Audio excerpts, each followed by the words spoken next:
Sam Darnold and Skippy Longstocking compare so well to each other? Because Skippy Longstocking was one of those horses that we expected to be good early, and he was kind of okay, every now and then stepped up. No one really believed in him, and he just won the Pegasus World Cup, a $3 million race. And coming out of it, you know what everyone's saying? No, it wasn't that good of a grade one. He may, it was kind of a fluky year. It's set up perfectly for Skippy Longstocking. If Sam Darnold wins the Super Bowl, we're not going to hear Sam Darnold's an elite quarterback. We're going to hear, well, it's set up really well for him this year, and the Patriots didn't really play anybody, and the AFC kind of stunk. It's going to be a very similar situation to what we got from Skippy Longstocking in the Pegasus. I think the parallels are wild because it's a horse no one believes in. It's a quarterback no one believes in. The horse didn't get his flowers. The quarterback's not going to get his flowers if he's able to win the Super Bowl. Yeah, have we ever seen these two in the same room? Because they could be the same person slash horse. I totally agree with you on this. This is a really, really good one. And just kind of how many times have we kind of written Skippy Longstocking off as far as ever getting a grade one? I mean, obviously when he's in the lower races, sure. Oh, he wins at Charlestown. Never going to win at Santa Anita. Never going to win at Gulfstream.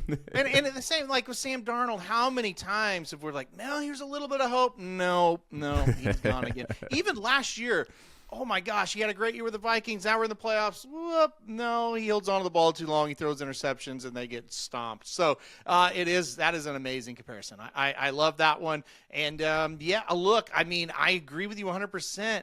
I do think people will say, oh, the Seahawks were just really, really good. He didn't really do anything. Yeah, so I'm with you. All right, who do you got here for Sam Darnold? Yeah, I stuck with a 3-year-old route and a horse running this weekend to start here. I've got Confessional being Sam Darnold, and here's why. Confessional, ton of hype last time out when he was ready to run, just like Sam Darnold, ton of hype coming out of the draft, and boy, this could be the next great Jets quarterback, or maybe the second best Jets quarterback, right? Great 49ers quarterback or next great Vikings quarterback. Right, yeah, exactly. And so, but Confessional gets stomped by 5 lengths by Nearly, and everybody's like, well, Nearly's not very good, and Confessional's just horrible. Then Nearly comes back to win the Holy Bowl, and then Confessional into Sam F. Davis. I don't know how many people I've heard this week going, you know what, let's take another look at this Confessional, just like maybe the Vikings took another look at Sam Darnold there, and then ultimately to the Seahawks. So I think Confessional to Sam Darnold, just to toss him aside, he's not very good. Wait a second, hold on, he's in something important now. Let's pay attention to him again. Yeah, maybe we should care. Maybe we should care. Very similar story with Sam Darnold. Maybe we should care again here. Maybe the Vikings should have cared this year because I have a feeling their season might have gone slightly better had they kept the quarterback that won 14 games instead of starting the rookie who had a torn ACL the previous season. All right, let's move over toward Drake Maye. I'm going to let you go first because then we can have our discussion about Paladin afterwards. So who do you like here comparing to Drake Maye? Well, I think the horse that just broke his maiden at Gulfstream Park the Sunday after the Pegasus, Canaletto and Drake Maye are a lot alike. Young, up-and-coming potential is the word that always comes to mind when you're talking about Drake Maye. He showed that potential in his first year, just like Canaletto in his first start.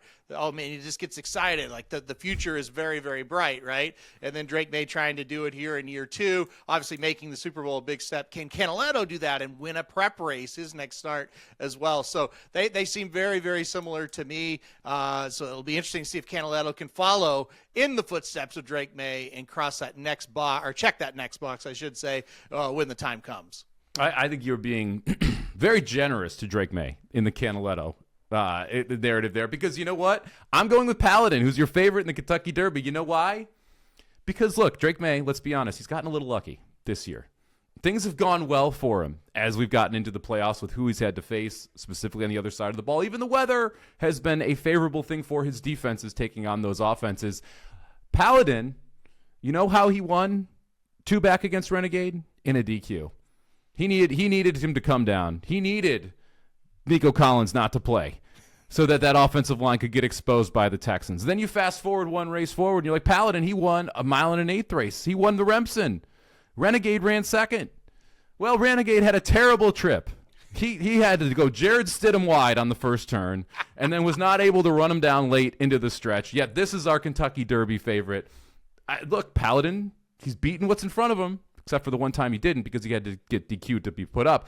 But you can only beat the horses you're facing. Paladin to me is Drake Maye, who I think has a awesome chance at a great career. Just the hype's gotten a little too far because of who we have played so far. And I think that there are very similar parallels here to Paladin and Drake Maye. Fantastic. I like that one as well. Jared Stidham wide. That is something that I think might stick for me. I may text you that a few times tomorrow and Saturday when we're watching these races. Jared Stidham wide. That is fantastic.